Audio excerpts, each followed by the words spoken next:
story is that what I heard was that the now Princess of Wales was slightly hesitant before taking on that title, though it came with the job, I guess. What was the reason for that? I think she felt, and that's absolutely correct. And we were told at the time in 2022, and actually I was told before 2022, when, you know, the Queen was in her 90s, and so it was going to happen that William would become iconic Prince of Wales, Princess Diana. Yeah. And I think when so much has been written about one woman, and so much has been, I think because she died so young, she was 37, I think, and so much was written about her, and I think it was quite terrifying to have to take on all of that historical hinterland. And when she did become Princess of Wales, we were briefed that she would do it in her way. Of course. Because I think she was just very worried. Catherine was just worried about the expectations. Yeah. And I think she does put a lot of pressure on herself, Catherine. Of course, Catherine could have said, I don't want to be the Princess of Wales. Of course, Camilla could have been the Princess of Wales. She was married to the Prince of Wales. Of course, she wasn't. She was the Duchess of Cornwall. Catherine could have stayed the Duchess of Cambridge. She could have been the Prince of Wales and the Duchess of Cambridge. Did she stopped being the Duchess of Cambridge when she became the Princess of Wales? No. So she's got that in the bag, as it were? She's got that in the bag. How do you think she's doing? I think she's done a pretty good job, actually. I mean, I think she's not like her mother-in-law, but she's respectful of her mother-in-law's inheritance, I would say. But I think she's managed to do pretty much her own thing, and she's been very calm and confident, or appeared to be calm and confident and steady. It's a tough gig. I think she's made quite a good job of it so far. What do you think? I agree. She hasn't put a high-heeled court shoe wrong, really.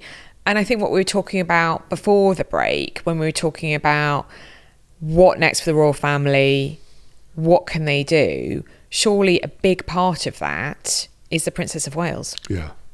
I like the way that also her kind of commitment to family life, that's front and centre, that's good. I think she handled the whole business over her cancer diagnosis. I thought that was done very well too. So I think she's making a kind of good impression. And you can see that she is evolving into the role. I've never met her, I don't think. You have, I think, Emily? Yes, many times. I think one of the great things about Catherine is that you don't know what she's thinking. You do when you're chatting to her off the record in these meetings that, like when I've been invited to Kensington Palace for drinks, or when we're on an aeroplane together, or when we're on a royal tour, when you're chatting to them. She and I are the same age. It is like just chatting to someone, it's not quite like chatting to one of my mum friends, but obviously we've got kids the same age, and so we've chatted about our kids, we chatted about hairstyles. I mean, I remember once complimenting her on her hair, and she was like, oh, do you think I was really worried about it? She had a new fringe cut. Charlotte's just after Charlotte had been born. I mean, she has the same kind of insecurities, quite endearingly, as the rest of us. And she's got a cracking sense of humour, Richard. Good. She's got quite a naughty sense of humour, which you don't see in public. And I think that's either that's a curation from her. I don't think it is a curation. I don't think she's decided to put this kind of game face on. I think she is actually quite shy. Yeah. She finds the public facing bits of the job, or has done in the past, really quite tricky. I mean, when the Duchess of Sussex was on the scene, and she was so good at it. So there were comparisons drawn about how Kate wasn't as good, etc. But I think it's a misunderstanding of the personality of both women.